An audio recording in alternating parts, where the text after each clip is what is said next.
Today, I want to share with you 10 self care rituals to nurture your soul during divorce. Divorce is not easy. It takes away your energy, it takes away your joy for life, and it can be a battle to come back. So, it's important to be able to take care of ourselves. The first five are going to be things that I actually put into play when I was going through my divorce. And the next five are habits that I've developed along the way when I want to stay in a good mental place when and if things get a little wonky with my new beau. So, the first thing you can do to nurture your soul during divorce is to really seek therapy or counseling. There's absolutely nothing wrong with that. When we're struggling, it's good to have an outside perspective that can help us to see things through in a different way, to offer a different perspective, to get us out of our head and out of the emotions that we're feeling, to look at things more objectively and make better decisions. Number two is to read inspiring books or personal development. That was my route of choice. I went fully down the personal development route and started reading books about relationships, about self improvement. And it really allowed me to think about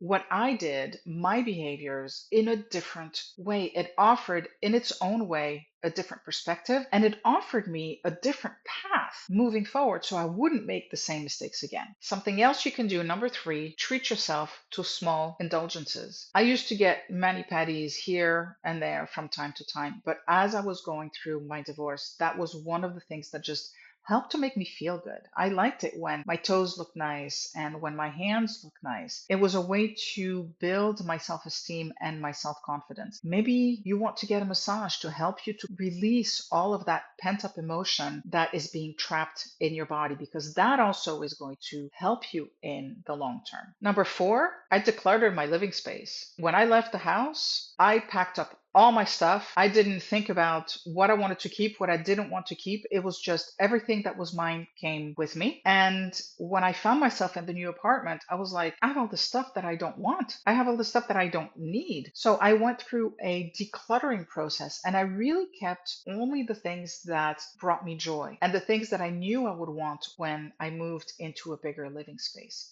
Marie Kondo your life and Marie Kondo your belongings. Just start fresh. Anything that holds bad memories or negative feelings, get rid of all those things. You don't need that kind of energy. And then number five is plan more social events. One of the things I realized is that while I was married, we really didn't go out all that much. So it was important for me to rebuild my social life. We lived far away from the people that I knew and the friends that I had. So when I moved into my new apartment and I got closer to those people, I was able to do a lot more things, and spending time with people that are in a good, positive energy space really helps to get you into the same space. So here are the other five habits which I've put into play more recently. And the first one is meditation and mindfulness. Being able to spend that time in silence with myself, being able to giving myself the space to feel my emotions so that I can let them go and release them has been a game changer. It's important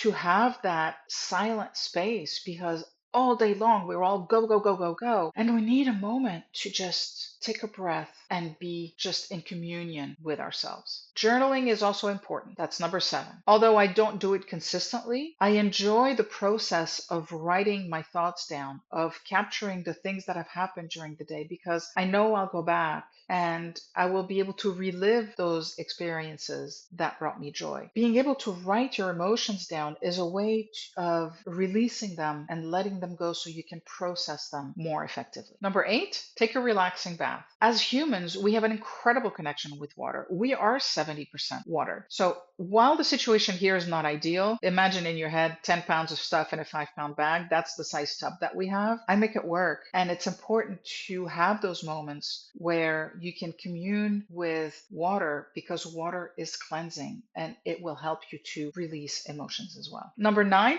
volunteer. I recently joined my Rotary Club and I wish I had done it sooner, because I am in contact with people who are positive, who want to give back, who are interested in what happens in the local community. It's a way to get myself out of my head to think about what can I do for others, because when we do for others, we don't have time or bandwidth to look at our own belly button and wallow in our negative emotions. Last but not least, get a good sleep routine. Having a good sleep hygiene is incredibly important. When we're tired, we don't make good decisions. When we're tired, we don't manage our emotions in the same way. So if you're in the habit of waking up at 1, 2, or 3 o'clock in the morning and not being able to go back to sleep, that's your cue to try to find a way to correct that so you can get the nurturing and restorative sleep that you need so that you can be in a better mental space. So these are the 10 tips I wanted to share with you so that you can nurture your soul as you're going through your divorce. I hope they serve you. If there is something else that you do that you want to share, let me know. I'd love to hear it.